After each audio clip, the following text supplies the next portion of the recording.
తెలంగాణ ఉద్యమంలో అనేక మంది అసూలు బాసి అనేక మంది అమరులయ్యి తెలంగాణ రాష్ట్రాన్ని సాధించడంలో వాళ్ళ త్యాగాలు ఉంటేనే ఇవాళ రాష్ట్రం వచ్చింది.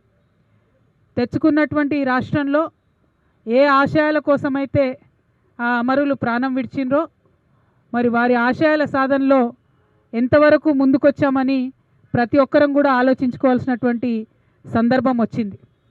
మరి చనిపోయినటువంటి అమరవీరులను అదేవిధంగా తెలంగాణ రాష్ట్రం రావాలని చెప్పి పేగులు తెగేదాకా కొట్లాడినటువంటి ఉద్యమకారులను, వారి యొక్క జీవితాలను, వారి యొక్క పరిస్థితులను, వాటిని కూడా ఇవాళ ఆలోచించుకోవాల్సినటువంటి సందర్భం వచ్చింది.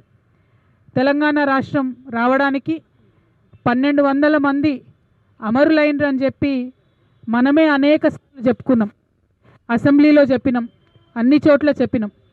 కానీ ఆ అమరవీరుల కుటుంబాలకు మనము ఇవ్వాల్సినంత గౌరవం ఇవ్వలేకపోయినామన్నది చాలా బాధాతప్త హృదయంతో ఇవాళ అనుకోవాల్సినటువంటి సందర్భం. ప్రతి అమరవీరుల కుటుంబాలకు 10 లక్షల రూపాయలు ఒక ఉద్యోగం ఇస్తామని చెప్పుకున్నాం. కానీ 1200 మంది అమరులని మనమే చెప్పి 580 మందికి మాత్రమే మనం ఒక 10 లక్షల రూపాయలు ఇచ్చుకున్నాం, ఉద్యోగం ఇచ్చుకున్నాం. మిగతా వారికి మనం న్యాయం చేయలేకపోయినాం. ఎట్ ద సేమ్ టైం ఉద్యమకారులందరూ కూడా మరి చాలా దగ్గరలో ఎమ్మెల్యే టికెట్లు, ఎంపీ టికెట్లు వచ్చినప్పటికీ, మండల స్థాయిలో కొంతమందికి జెడ్పీటీసీలుగా, ఎంపీపీలుగా అవకాశం వచ్చినప్పటికీ, కొంతమందికి సర్పంచులుగా, ఎంపీటీసీలుగా అవకాశం వచ్చినప్పటికీ ఇంకా వేలాది మందికి న్యాయం జరగాల్సినంత జరగలేదనేటటువంటిది వాస్తవం.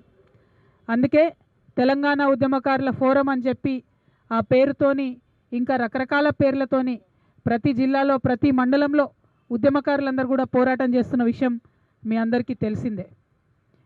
మరి 10 సంవత్సరాలు తెలంగాణ వచ్చిన తర్వాత బీఆర్ఎస్ పార్టీలో నేను మంత్రిగా లేకపోయినా, సంతకం చేసే అధికారం నాకు లేకపోయినా, ఒక ఎంపీగా ఉన్నా, ఎమ్మెల్సీగా కొనసాగిన.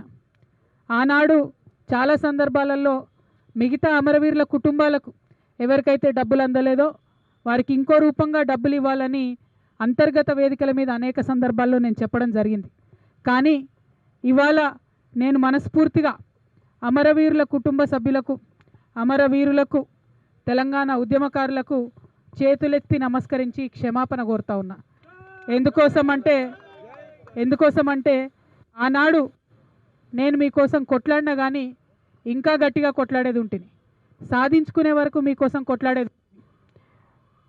ఇవాళ నేను కోరేది ఒకటే, మనం ఉద్యమం డబ్బుల కోసం చేయలే, మన ఉద్యమం మనకు ఉద్యోగాలు రావాలని చేయలేదు, తెలంగాణ యావత్తు బాగుండాలి, అందరం బాగుండాలని చేసినాం. కాబట్టే ఇవాళ ఇక్కడ ఈ పవిత్రమైనటువంటి గడ్డ సాక్షిగా, ఈ అమరవీరుల స్తూపం సాక్షిగా నేను ప్రమాణం చేస్తూ ఉన్నాను. ప్రతి అమరవీరుల కుటుంబాలకి, 1200 మంది కుటుంబానికి కుటుంబానికి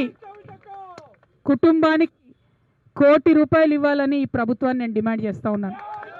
ప్రతి అమరవీరుల కుటుంబానికి ₹1 కోటి ఈ ప్రభుత్వం నుండన్నా ఇప్పిస్తాం, లేకపోతే ఈ ప్రభుత్వం మార్చి వచ్చే ప్రభుత్వంతోనైనా ఇప్పిస్తామని ఈ సందర్భంగా నేను అమరవీరుల కుటుంబాలకు వారి యొక్క పాదాల సాక్షిగా మీకు తెలియజేస్తూ ఉన్నాను.